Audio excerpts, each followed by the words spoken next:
Ya está Martín Lustó con nosotros. Buenas noches. ¿Qué tal, Maru? ¿Cómo estás? ¿Bien? Bien. El gobierno, dice Nacho Ortelli, el presidente esperaba 5,8. ¿Hay diferencia entre 5,8 y 6% en términos de inflación?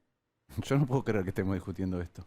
Sinceramente, si es 5,8, 5,9, 6. En primer lugar, porque cualitativamente no hace absolutamente ninguna diferencia. Cuando vos ves un índice de precios, 6 es el promedio. Claro. Hay un montón de cosas que están congeladas. Entonces la gente va al supermercado y ¿qué ve? No ve 5,86, ve que en un mes el 80% de los precios suben. Eso es lo que ve. Y ve, por ejemplo, que este mes la vestimenta subió 9,9%. Y siente que 2 meses de 6,7 y 6 equivalen en promedio a 110% anual de inflación. Y siente con justa razón, y ustedes lo mostraron, que es la mayor inflación anual, es decir, de los últimos 12 meses, de los últimos 30 años. Ahora, pensemos que es 30 años. La inflación que supera esta es la que fue de diciembre del 90 a diciembre del 91. Y fue en gran medida mayor a esta, porque en febrero del 91 la inflación fue 27%. Estamos hablando de preconvertibilidad. Tenemos que ir a episodios cuasi inflacionarios para Y cuando el mundo, además, Martín, me parece el mundo tenía menos inflación, ¿no? ¿Cómo? El mundo tenía menos inflación incluso, digamos. Argentina hoy está muy alto. Sí, bueno, depende. En ese momento las economías emergentes estaban bajando su inflación, sí. Pero igual tenés que ir a encontrar meses de 27% anual para acumular 12 meses que sean equivalentes o un poco superiores a lo que estamos viviendo hoy.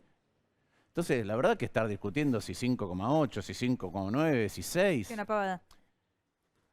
Es parte de la naturalización de un montón de cosas. Hace unos meses Alberto Fernández estaba contento porque interanualmente el mismo mes del año anterior era 4,2 o algo así, había dado 3,8. Y ahora estamos hablando de 6% de inflación mensual. De la misma manera, yo los escuchaba, pero es increíble. Ustedes hablan, ¿sí? Y es su deber informar, pero nosotros naturalizamos que en la discusión hace falta una cumbre entre el presidente y la vicepresidenta. Lo que pasa es que hay una crisis tan grande que los mismos ministros, hablamos con Maru, ellos mismos dicen, si no hablan Alberto y Cristina, esto no se soluciona. Está bien, pero pensemos lo que está pasando. El presidente, para decirle algo a la vicepresidenta, se tiene que ir a 12.000 kilómetros de distancia y decir algo en los medios internacionales. Y la vicepresidenta se tiene que ir a Chaco a recibir un doctorado honoris causa para pasarle un mensaje al presidente. Está bien, pero igual no es un delirio que se estén hablando por los medios. Porque digo, se critican mucho los medios, pero se hablan por los medios. No solo se hablan por los medios. El presidente emprende una gira internacional. No sabemos de qué se trata la gira internacional, más allá de las cosas que dicen los medios internacionales acerca de su relación con la vicepresidenta. ¿Pero qué crees que lo que estás diciendo es que crees que se tuvo que ir, o sea, a 12.000 kilómetros para poder decirle a Cristina No lo lo que sé, piensa? lo que estoy diciendo es que las dos cosas están interrelacionadas. La locura de eso y la locura de la inflación están relacionadas. Y es lo que Guzmán le está diciendo todo el tiempo a la vicepresidenta. En el medio está Martín la pelea por Guzmán. ¿Vos creés que Guzmán se tiene que ir? ¿Ayudaría a que Guzmán se fuera, por ejemplo? Que es una de las condiciones que creemos que pone Cristina. No es un tema de personas, la verdad, a esta altura. Es un tema de políticas. Y lo que no tiene acuerdo sobre lo que no tiene acuerdo el gobierno nacional es cuáles son las políticas con las que quiere encarar lo que le queda del mandato. E insisto, eso que está haciendo Cristina desordena al gobierno. El gobierno desordena al Estado y el Estado nos desordena la vida. Eso es lo que está pasando y eso se refleja en el nivel de inflación. Otra vez, si uno mira para atrás es la mayor inflación de los 30 años, pero si uno mira para adelante dice, bueno, ¿cómo son los 10 meses que vienen? Cuando salió el 6,7... A mí me preguntaron si los siguientes iban a ser mucho más bajos. Yo dije, no creo que vayan a ser mucho más bajos. Vos mirás para atrás, es 58%, 12 meses. Para adelante, si los 10 meses que faltan, o los 10 meses para adelante, fueron iguales a estos dos, estamos hablando de 110% de inflación anualizada. A ese punto quería volver, Martín, porque hoy temprano a la tarde estuvo José Luis Espert acá en TN y decía que de base hay un 70% de inflación, pero que puede llegar al 110, al 101, el 110% anual, si tuviéramos una inflación promedio de estos niveles. Bueno, estos niveles son 110%. ¿Pero crees que es posible? ¿Pero crees que podemos ir hacia ahí? Vamos a la cumbre. ¿Qué van a arreglar o desarreglar en la cumbre? Si en la cumbre arreglan una política... Mira, hago una analogía. Cuando vos tenés inseguridad, no sé, la ciudad de Buenos Aires, ¿cómo abordó el problema de inseguridad? Vos decías, bueno, voy a poner todo lo que hay disponible para bajar la inseguridad. Entonces haces un sistema descentralizado de denuncias. A eso le sumás que construís con esos datos un mapa del delito. Desplegás la policía de manera distinta, la formás distinto. Y además ves qué necesitas de acuerdo al tipo de delito que encontraste en cada lugar. Bueno, es todo apuntado a resolver un problema. En este caso, ¿qué es lo que tenés apuntado a resolver la inflación? Si se están peleando en cuáles son todas esas políticas, vos deberías decir, bueno, coordino todo lo que tengo disponible lo voy a coordinar para bajar la inflación. Y no saben ni siquiera hacia dónde quieren caminar. A mí en general no me gusta usar traje. Estoy vestido así porque vengo del Senado. ¿Qué debatimos en el Senado hoy? ¿El 6% de inflación? ¿El 6,7% del mes anterior? Nadie dijo nada de eso. Lo único que estuvimos debatiendo es un proyecto que en realidad es un blanqueo que se supone que es para pagarle al Fondo Monetario. Es delirante. Eso es lo que está haciendo el oficialismo. Estás dándose señales internas todo el tiempo a costa de lo que nos pasa a todos. Bueno, es ese desorden el que hace que sea más difícil bajar la inflación. Vos me preguntás, ¿se puede agravar? Y se puede agravar si, en vista de la incertidumbre que generan permanentemente, estas cifras de inflación mensual se repiten. ¿Y cómo se pueden repetir? Bueno, si hay temor con respecto al futuro, ya sabemos cómo reaccionamos los argentinos. Vamos al dólar, y si el dólar escala un poco más en un contexto donde ya llevas una inflación inercial de 6 puntos, ¿te podés ir a cifras más altas? Sí, lamentablemente sí. Como opositor, digo, con este rol que asume la vicepresidenta y como líder del kirchnerismo, ¿qué hace la oposición para tratar de colaborar en que no se vaya todo al demonio? Bueno, lo primero, como en iniciativas de estas o en otras, con la reforma de la justicia, con la manera de elegir al procurador, con la avanzada sobre la Corte, con el cambio de reglas para elegir el Consejo de la Magistratura, lo que hace la oposición es estar unida a esas cosas que son sumamente importantes, plantarse y no dejar que pasen. Y en el Senado muchas veces nos faltan los votos, porque tiene mayoría con algunos aliados. Pero en diputados la oposición conjunta ha hecho que ninguna de esas cuestiones puedan transformarse en ley. Que a veces son cuestiones por ahí que son más institucionales, que no digo que sean menos importantes, digo que por ahí no son tan como esto que vos, que vas al supermercado y ves que las cosas aumentaron 80% en un mes. Nosotros podemos repetir hasta el hartazgo lo que se debería hacer, lo que no se debería hacer. Pero en nuestro país, que es un sistema presidencialista, o ahí está Carolina, hiperpresidencialista, la verdad que la oposición no tiene resortes para modificar lo que ocurre. No es que se hace un voto de confianza en el Congreso, cambiamos la composición del gobierno, damos vuelta a las políticas o damos vuelta a la página e instalamos otra política. No funciona así la Argentina. Entonces, el deber de conducir la economía, que además es lo que pidieron cuando fueron a buscar el voto de la gente, es del gobierno nacional. Martín, y no lo hace. Los economistas de la oposición están debatiendo sobre si hay que implementar una política de shock, si es una política gradualista para bajar la inflación. ¿Cuál es tu postura y en cuánto tiempo se puede bajar la inflación? Primero, yo celebro que ese debate nosotros lo tengamos adentro. ¿Por qué? Pues yo tengo una postura, por un montón de motivos que ahora te la cuento, no estoy tan convencido, no estoy 100% convencido de que la mía sea la visión correcta, la de nuestro equipo en evolución. ¿Por qué? Porque la verdad que lo que afronta Argentina es difícil y por eso me parece muy útil que adentro Juntos por el Cambio se debata esto. Hay algunos que te dicen esto: necesito un shock fiscal muy fuerte para demostrar a los mercados, a los argentinos, que tengo la voluntad de hacer lo que hay que hacer y eso genera otra vez confianza. Yo le pregunto a los argentinos, a los inversores, si lo que genera confianza es hacer un shock en el cual las leyes que sacás salen por 1 o 2 votos, o si es mejor trazar un sendero que no es inmediato, pero en el cual tenés el 70% del apoyo. Y doy 2 ejemplos, que además los discutí en su momento en el 2017 con las tarifas. Vos podés decir, subo las tarifas todo lo que puedo para bajar el déficit fiscal, o para bajar los subsidios vos necesitas subir las tarifas más de lo que sube el costo de la generación, distribución, transporte y distribución de la energía. Necesito subir eso por año, necesito subir las tarifas más de lo que sube eso por año. Y por ahí lo haces en 4 años, por ahí te acompaña. La oposición porque dice, mira, yo voy a tener resuelto el problema, las empresas pues saben hacia dónde caminan, los hogares porque dicen, bueno, ya sé que voy a tener que pagar más, pero no es todo hoy. Y obviamente el oficialismo. Yo soy de los que creen que el shock es un shock de cambio de cultura política, que es un cambio de expectativas, que es un cambio de dirección abrupta, por eso es un shock. Y después los pasos, son cotidianos, son 1 a 1. Ahora, algunos pueden decir, mira, eso corre el riesgo de desequilibrios macros y no se puede ser. Otros, yo digo, ojo, porque tenés desequilibrios políticos y vas por el otro lado. Y es un debate que tenemos que tener, porque el gobierno no está haciendo absolutamente nada de esto, ni siquiera lo está debatiendo. Arrancábamos el programa, Santi, con esta información de la necesidad de un mediador, ¿no? De la necesidad de alguien, que decía Martín, es ridículo que estemos discutiendo esto, pero bueno, está El pasando. gobierno lo está discutiendo. Está sucediendo, digo, Está pasando en este momento, te diría. No se habla y no hay un plan concreto para encarar la inflación. Hoy temprano, en función hablábamos sobre algunas noticias del gobierno, no sé, en este, por ejemplo, se están discutiendo las tarifas, ¿no? En las audiencias públicas. Los hombres que tienen que firmar y garantizar que esas tarifas salgan son hombres que responden al kirchnerismo. ¿La van a firmar? ¿No la van a firmar? Bueno, hace un año, ¿sabes dónde estaba Alberto Fernández?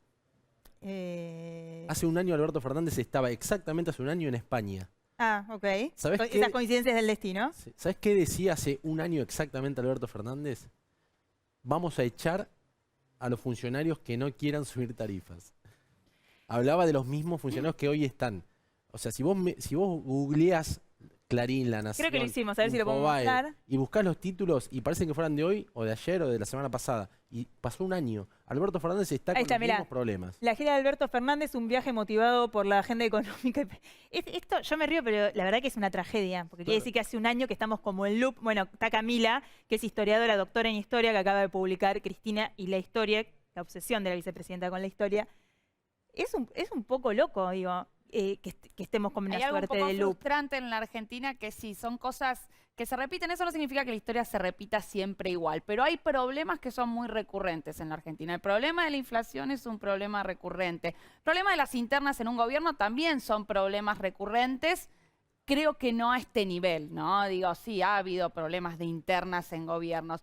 Esto creo que ha llegado a un límite pocas veces visto, por lo menos en la historia reciente de la Argentina, ¿no? Por lo menos unas tensiones tan persistentes que se mantengan en la misma situación, ¿no? Y además Durante donde la tanto vice tiempo. tiene más poder que el presidente, ¿no? Esto en general pasaba al revés, digo, ¿no? Chacho Álvarez se fue, quedó de la Rúa. Generalmente los vicepresidentes que han tenido tensiones así se han ido.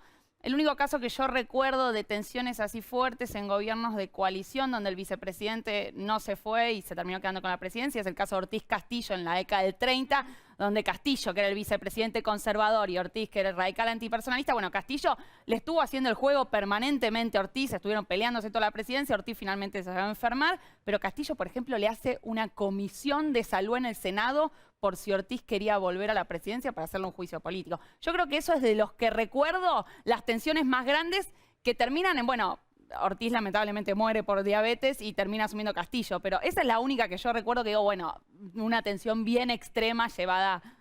Escuche, estaba leyendo, Alberto Fernández respalda a Guzmán pese a la presión de Cristina Kirchner que exige su inmediata renuncia. ¿Le gustó? Aclaremos pero que lee tiene- la fecha de eso. Pues es que eso es lo que le quería decir. Claro, hace Tiene- un año. Sí, nuestro colega Román Leje, 14 de septiembre de 2021.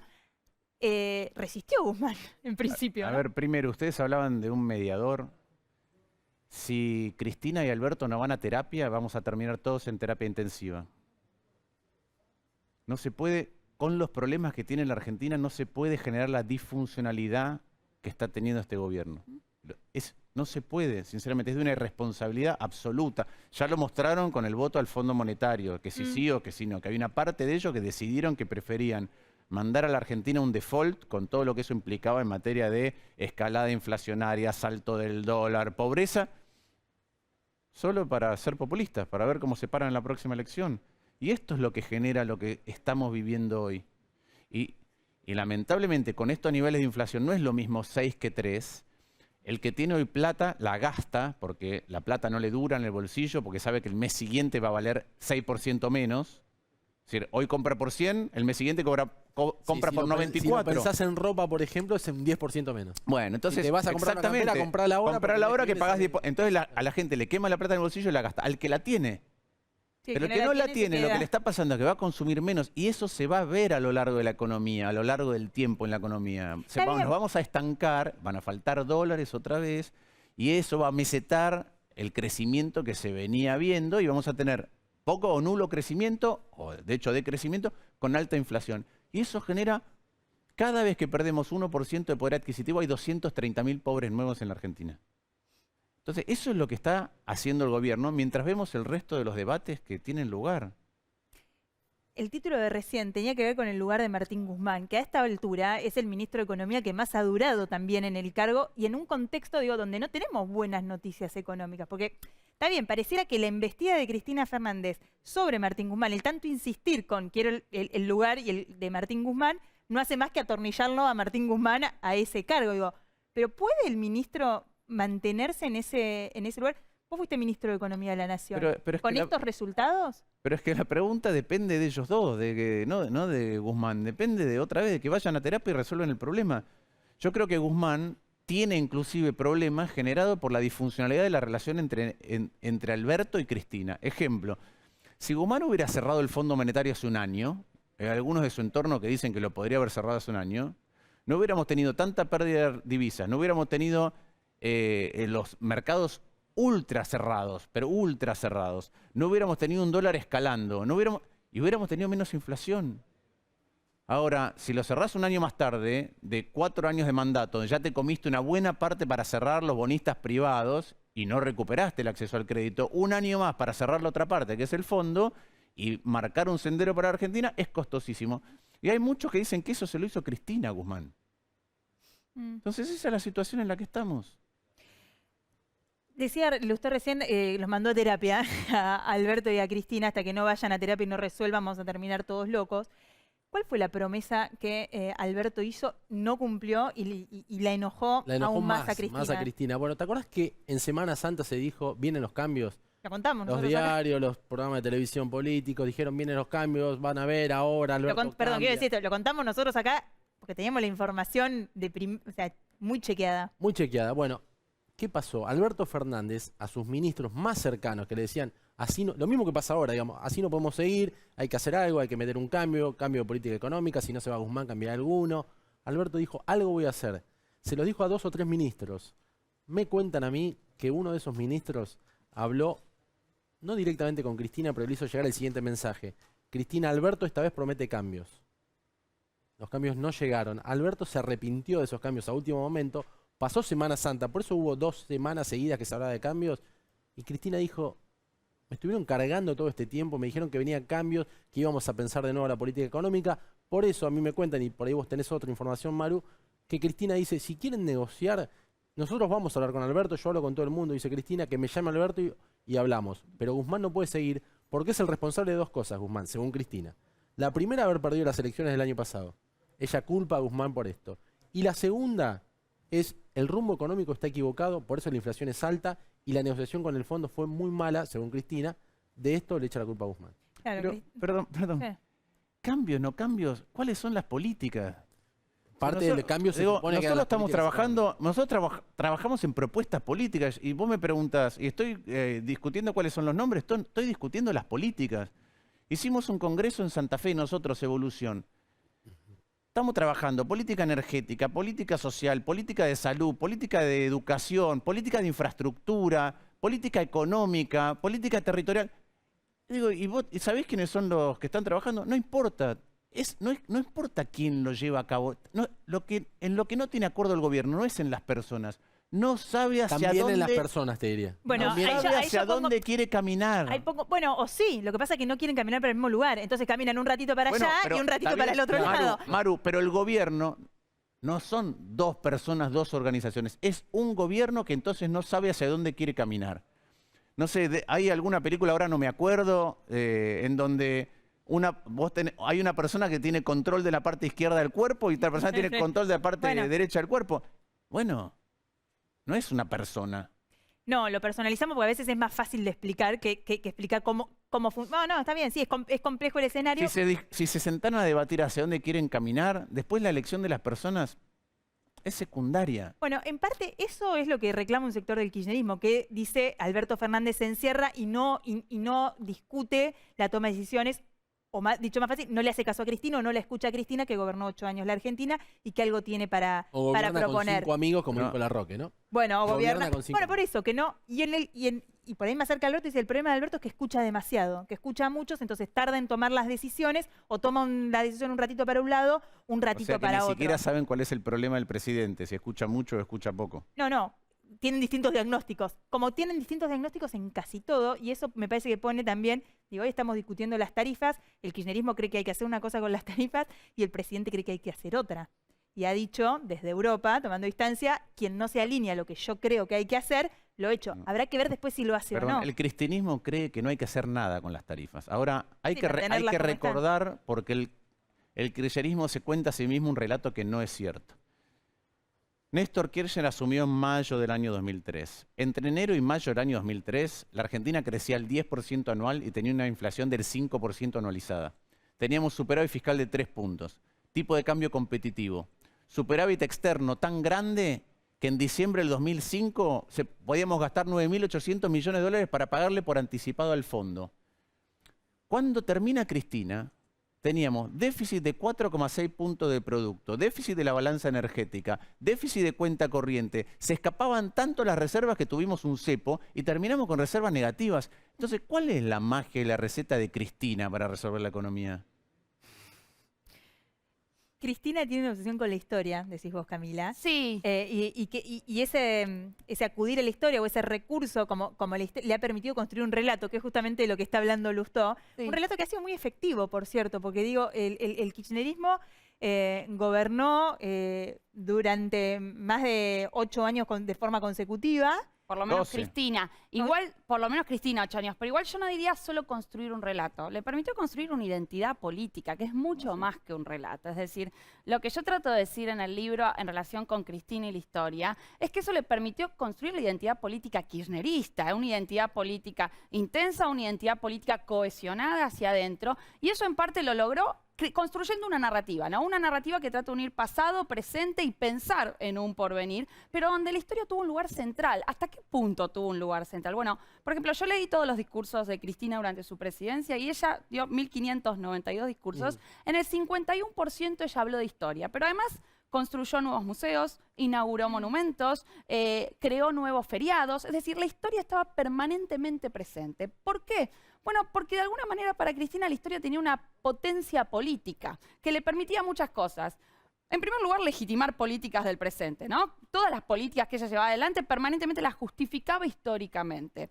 Construir una identidad política y eso me parece que es lo central, ¿no? De alguna manera le permitía separar bien el nosotros y el ellos, que Cristina quería separar en el presente. Bueno, ella los rastreaba en el pasado. Es decir, ella rastreaba su propia identidad kirchnerista con momentos de la historia con los que quería establecer continuidad. Y al mismo tiempo asociaba a los opositores con los momentos de la historia con los que ella quería establecer una ruptura. Entonces, si hablaba del Poder Judicial o de los medios de comunicación, se iba a los golpes militares y a ver qué había pasado con el Poder Judicial y los medios de comunicación en los golpes militares. Si hablaba de los sectores agroexportadores, iba al centenario, que ella lo definía como un momento antidemocrático. Entonces, ¿qué rol habían tenido los agroexportadores en el centenario? Si hablaba del kirchnerismo, ¿se asociaba con qué momentos? La revolución de 1810. Y decía, bueno, nosotros venimos a terminar con las promesas inconclusas de la revolución. Se iba a Rosas y decía, bueno, yo quiero rescatar a Rosas de la historia, quiero reivindicar a Rosas. Se iba al peronismo, ¿no? Y ahí había una tensión, porque hasta qué punto yo reivindico la tradición peronista, pero al mismo tiempo me pienso como superadora de esa tradición peronista. Y se iba a los 70, ¿no? A los 70 del siglo XX y a los jóvenes militantes. Entonces, lo que yo trato de ver es eso. No es solo un relato, es algo mucho más profundo. Es una forma de entender la política, es una forma de construir una identidad política. Y yo creo que al mirar los usos de la historia de Cristina, se entiende mucho más cómo ella entiende la política y cómo la practica, cuál es su concepción de la política y su práctica de la política. ¿Dirías? A mí me parece muy interesante lo que está haciendo Carolina. A ver, pero... Camila. Camila, perdón. No importa. Perdón. Es tu compañera de programa, me estoy equivocando. Perdón, Camila. Claro. Perdón. Una mezcla. Un par de cuestiones con respecto a eso. Porque el peronismo rescata partes de su propia historia, se reivindica peronista, pero olvida un montón de partes. Ejemplos. Hoy Parrilli decía en el Senado, nosotros defendemos la memoria, la verdad y la justicia, los otros el 2x1. Y empezó a hacer ese tipo de cosas. Ahora, el peronismo no quiso integrarla con ADEP. El peronismo indultó. El propio Parrilli, que ahora es hiperestatista, fue el miembro informante de la privatización de YPF, pero además de la creación de las AFJPs, es decir, de la empresa estatal más grande de la Argentina y por otro lado, de el principal rubro de gasto público de la Argentina. Y cuando se lo dijeron, contestó sí, yo no tengo ningún empacho en decir que antes privaticé y ahora estatizo. Entonces, hay una parte de esa construcción que es maniquea, por no decir ridícula. Punto número 2. Pero es efectiva, en definitiva. Es efectiva en un sector. ¿Por qué? Porque un gran porcentaje de la sociedad también quiere ver resultados, no solamente un relato. Entonces, Camila tiene razón. Cristina no tiene votos, tiene devotos. ¿Cuántos? Hace mucho tiempo, ahora se van a dar cuenta cuánto, me trajeron una encuesta. A mí no me gustan las encuestas, me trajeron una encuesta muy grande. Y de todo lo que leí, es una de las encuestas que más me llamó la atención y me hizo reflexionar de manera distinta. Le preguntaban en un momento, ¿usted cree que de debido es honesto? 21% sí. ¿Usted cree que el INDEC mide bien? 20% sí. ¿Usted cree que Vudú no trató de quedarse con Chicone? 22% sí. Hay un grupo de la sociedad tan empalagada, empapada, convencida con ese discurso y relato referenciado en la historia que describe Camila, que en el fondo cuando le preguntan algo dice, yo lo que quiero es pensar lo que me dice Cristina. ¿Y vos decís que eso es el 20% de la población? En ese momento era eso. Hoy, porque y además, ella habla de la construcción de una identidad yo no sé cuánto política. es, pero la identidad política de Cristina es tan fuerte que no hay ningún dirigente en la Argentina capaz de trasladar votos a alguien que no sea ella como Cristina. ¿Macri tampoco? Tampoco, No traslada. tampoco. Pero, a ver si te entendí. Lo que decís, no hay nadie capaz de hacer lo que hizo Cristina con Alberto, por Si mañana ejemplo. Cristina, no, porque ahí fue ella de vice. Si mañana dice Cristina, mi candidata es Maru Dufard, no tendrás los 20, tendrás 14, tendrás 15, tendrás 16. Pero si ella sale a decir que sos la candidata, te va a trasladar los votos. Ella hablaba de la construcción de una identidad política, me pareció interesante. ¿Crees que está en riesgo hoy y que por eso Cristina se pone nerviosa o se enoja con Alberto o sale a marcar distancia, por ejemplo, del acuerdo con el fondo o de medidas que ella considera que son recesivas o que van contra ese electorado que entiendo que funciona en función de esa creación de esa identidad política? Cuando Cristina hace a través de sus discursos la genealogía, su genealogía identitaria, su genealogía de filosofía política de su espacio, lo que está diciendo básicamente somos una identidad constitutiva de la Argentina a través del tiempo. Para ella Argentina es inimaginable sin el cristinismo. ¿Qué es lo que le pasa? Que con este gobierno su identidad está en riesgo. Y entonces prefiere complicarnos la vida a todos para mantener su identidad y ver dónde preserva su identidad en la próxima elección de manera tal que no se evapora totalmente con el fracaso de este gobierno y sirve para seguir construyendo la identidad política y manteniendo peso político. ¿Crees que de alguna manera la oposición, digo, sin elegirlo, sin desearlo, pero que termina como arrastrada por esta agenda que plantea la pelea del Frente de Todos o la propia Cristina, que capaz ha perdido poder de decisión, pero no ha perdido poder de daño? No, yo vuelvo a la reflexión de que en la Argentina el Poder Ejecutivo Nacional tiene mucho peso en las decisiones cotidianas. Y la oposición puede frenar cosas si tiene mayoría, puede impedir, puede proponer, pero por ahí no sé. Yo tengo un montón de proyectos presentados, no se tratan ni comisiones. Entonces, la verdad que no me parece que esa sea la circunstancia. Me parece que estamos todos arrastrados a eso que propone Cristina en la tensión con Alberto Fernández. La sociedad argentina está condicionada por esa dinámica. Santi, la oposición de todas maneras, Juntos por el Cambio, que forma parte Lustó, está discutiendo también liderazgos. Bueno, hay toda una tensión a partir del supuesto, digo supuesto porque me pasa como Martín, miro las encuestas de reojo, dicen Macri no está tan mal como estaba hace un año, está mejor. Macri se planta casi como candidato, digo, él todavía no lo confirma, pero es una posibilidad. Esto altera los movimientos de Larreta, por ejemplo, que se veía hace un par de meses como único candidato prácticamente de la oposición. Esto dejó de Ahora ser no así. para de haber candidatos a presidente Juntos por Ahora el Cambio. está Facundo Manes también como candidato de la mano del Pichetto dijo radicalismo. ahora también. Pichetto se lanza mañana. Macri hoy estuvo en un Zoom, Maru, desde Estados Unidos, con varios dirigentes, en los cuales dijo, nos vamos a parar con mayor firmeza. ¿Por qué dice esto Macri? Bueno, porque cree que parte de la agenda del PRO es cooptada, me gustaría saber la opinión de Lustó, por Milei. Entonces Macri dice, nos tenemos que endurecer, que es el legado nuestro, es ser más duros.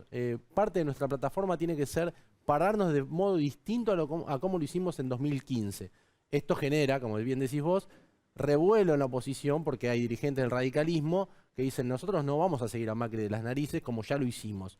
Elisa Carrió tiene otra definición sobre esto. Tampoco quiere acompañar a Macri, dice yo no lo volvería a votar a Macri. Con lo cual hay varios candidatos, una discusión sobre hacia dónde hay que ir, que era un poco lo que decía Lustó hace un ratito. ¿Para qué queremos el poder, no? Esto está diciendo la oposición hoy. ¿Es un problema para Juntos que haya muchos candidatos a presidente o que Juntos no tenga un líder claro o único? Para ordenar un espacio político sería mejor que hubiera un candidato. Para generar suficiente debate y contraposición de ideas para las dificultades que tiene Argentina, es mejor que haya distintas perspectivas. En lo que yo desacuerdo con lo que acaba de decir recién Santi con respecto a la opinión del expresidente es que nosotros no tenemos que mirar a los demás a ver qué hacen y seguirlos. Eso me parece un soberano error, sinceramente. Nosotros tenemos que decir qué es lo que queremos hacer nosotros. Y Juntos por el Cambio se tiene que dedicar a eso. Nosotros en Evolución nos dedicamos a eso. ¿Vos creés que Milei no condiciona los movimientos de Macri o de la oposición? Pero yo no miro lo que hace Milei para saber... Yo puedo perder, ganar, mi espacio tiene representantes en todos lados, van a paso... Y no nos definimos por el otro, nos definimos por lo que proponemos nosotros. Voy a dar un ejemplo de esto de las reformas que Argentina necesita y juntar mayoría. Hoy en la legislatura de la Ciudad de Buenos Aires se aprobó algo que para mí es recontra positivo, que es un cambio en el estatuto docente, que abre la carrera de manera distinta, que genera incentivos para seguir capacitándose, que genera premios, que genera... Una parte de la carrera si querés ser director y otra parte de la carrera si querés seguir enseñando, es decir, la parte administrativa y la parte propiamente dicha de la docencia. ¿Y cómo se aprobó? Bueno, porque somos un montón. Está el PRO, está el radicalismo, está Confianza Pública, está la coalición cívica, está el socialismo, está el GEN. Bueno, eso es lo que pasa. Entonces, algo que no se podía abordar desde hace mucho tiempo se aborda. Yo creo que ese es un instrumento hiper interesante para ver lo que hoy puede hubo un hacer la paro por eso, Argentina. hoy hubo un paro docente por eso. Y sí. Y la verdad es que la Argentina es un lugar donde muchas veces para discutir lo que es bueno hacia el futuro y lo que es bueno desde el punto de vista del interés general, va a enfrentar resistencias. Y si no tenemos ganas, potencia colectiva y coraje para enfrentar eso, dediquémonos a otra cosa. Hoy te preguntabas, Santi, por lo de Milei. Te llevo a ese tema de nuevo porque fue tema de conversación cuando salió el comunicado. Después Patricia Bullrich salió a decir, bueno, para mí fue un error ponerlo a Milei en el comunicado. Sí, pone cara, lo estoy diciendo, ¿por qué tengo que hablar de Milei? Y bueno, porque bueno, a ver, es Maru, el que crece en las encuestas, claro, y te porque iba a decir forma... eso, claro. Y porque hay una convicción, no sé si vos la compartís o no, de que a la hora de las elecciones Milei le sacan... O sea, es un problema más grande para Juntos por el Cambio que para el Frente de Todos. Para mí no, otra vez, yo no analizo el problema desde ahí. Después la gente va a decidir, falta un montón para votar. Para mí ese no es el problema. El otro día yo fui a la cena de la Fundación Libertad. Y tengo relación con el expresidente uruguayo Julio María Sanguinetti y me encanta escucharlo hablar en donde quiera que hable. ¿Qué dijo ahí en un momento de efervescencia al auditorio? Dijo, cuidado con algunas cosas. Dijo, porque ustedes miran a Chávez y ven la ruptura del sistema democrático en Venezuela a partir de Chávez, pero Chávez es el emergente de haber roto el sistema de partidos políticos antes. ¿Qué le dijo? Bueno, cuidado. ¿Por qué? Porque hay un montón de cuestiones en la Argentina que son frágiles y de las cuales no se puede volver. Entonces, yo creo que Milei representa eso. Si la sociedad lo va a avalar o no, es su problema. Yo me dedico, nuestro espacio se dedica a trabajar para que ocurra otra cosa en la Argentina, a renovar políticamente, a cambiar la cultura política y a tener programas. Camila, desde la mirada de la historia, digamos, ¿por qué Milei genera, no sé si es empatía la palabra, pero sobre todo en los jóvenes, genera expectativa? Hay gente que con ese Milei enojado, antisistema, aunque sea parte del sistema, contradictorio, pero dice lo banco. Yo diría dos cosas. En primer lugar, que en todo el mundo hay una crisis de la democracia y de la democracia liberal en términos liberales, y que este tipo de liderazgos outsiders generan cierta empatía. Pero además, porque esos jóvenes están buscando formas de generar identidad con algo, y una identidad que ya no es la que ofreció, por ejemplo, el kirchnerismo durante mucho tiempo a la juventud. Esa identidad ya me parece que no impregna en la juventud, que no vivió esos años y que está viviendo ahora justamente la crisis de ese modelo más estadocéntrico, ¿no? Entonces me parece que en ese contexto Milei viene a generar empatía en esos jóvenes que están buscando con qué identificarse fervientemente, ¿bien? Y me parece que entonces a la luz de la crisis de la democracia, Milei viene a darles una respuesta. Para mí es tan claro lo que dice Camila que muchos jóvenes se identifican con alguien que niega el cambio climático, por ejemplo. Llamativo. Es decir, que es un tema de la agenda bien de los jóvenes, ¿no? Informe tras informe del panel de expertos intergubernamentales de las Naciones Unidas dicen que el riesgo es cada vez más cercano. Y no es un tema, por eso no es un tema, es un tema de estado emocional, es un tema de show, porque es raro. A mí me gusta una frase de Woody Allen que dice: me preocupa mucho el futuro porque pienso pasar el resto de mi vida ahí.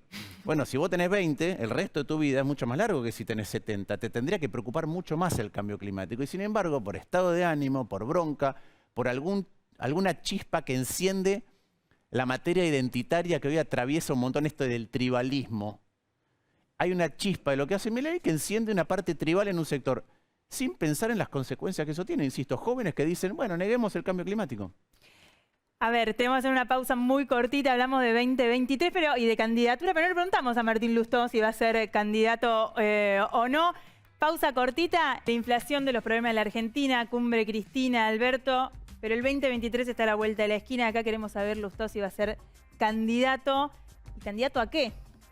Yo ya lo dije, voy a ser candidato a jefe de gobierno, pero además, en nuestro espacio en evolución, vamos a tener candidato en Córdoba, Rodrigo Loredo; en Santa Fe, Maxi Puyaro; en Catamarca, Flavio Fama; en Neuquén, Servi; en la provincia de Buenos Aires, Martín Tetaz. Vamos a tener candidatos en todos lados, y en todos lados donde haya, además, en todos lados donde haya, vamos a ir a paso, además. ¿Lustó en La Nación? En La Nación, nosotros, en lugar de pensar que la única manera de incidir en la política nacional es tener un candidato nacional, pensamos en construir una fuerza muy grande que pueda debatir, que pueda mostrar identidad, fortaleza y proponer. Y desde ahí hacer que algunas cosas que queremos que pasen a la altura del gobierno nacional. Para candidato a jefe de gobierno, ¿contás con el apoyo de Juntos por el Cambio? Ahora estás recorriendo la ciudad con Horacio Rodríguez Larreta, por ejemplo, en muchas oportunidades. ¿Imaginás una interna ahí o te imaginas como...? Yo siempre fui a paso. Y me parece que es el mejor mecanismo de selección. Votan todos los ciudadanos que después van a votar en la general, por ende vamos a elegir el mejor candidato y el que más chance va a tener de ganar. Así en todos los distritos que acabo de mencionar. Y ojalá que sea así también en La Nación. Y si me preguntás a mí, quiero que en La Nación haya candidatos cruzados, que las fórmulas que compitan en las PASO tengan un radical y un pro y un radical. ¿Te gustaría que Macri sea candidato otra vez a presidente? Si quiere ir a las PASO. ¿Pero te gustaría que sea candidato de tu espacio? No, yo prefiero que Juntos por el Cambio muestre que hay una renovación, que tiene ideas nuevas, que creo que fue lo que la gente nos pidió en las PASO y lo manifestó en las PASO. Y creo que el presidente Macri, digo siempre presidente porque cuando lo trato a Macri, igual que cuando lo trato a Duhalde, igual que cuando lo trato a Rodríguez Sá, igual que cuando la trato a Cristina, yo siempre digo presidente, presidenta, porque así lo aprendí. Creo que tiene un rol muy importante a nivel internacional. No hay ningún argentino tan bien conceptuado, ni con tanta densidad y peso político en el exterior como el presidente Macri. Muchísimas gracias, Lustó, por haber estado acá en Verdad Consecuencia. Camila, muchísimas gracias. Cortito y enseguida, Verdad Consecuencia. Prácticamente estamos en el horario de Bella y Bestia. Ahí están Nico, Caro, Lucía esperándolos. Le mandamos un beso grande a Lu Geuna, que se recupere pronto. Esperamos haber cuidado bien la casa. Santi, nosotros nos volvemos a encontrar acá el jueves que viene. Que tengan linda semana. Verdad Consecuencia terminó.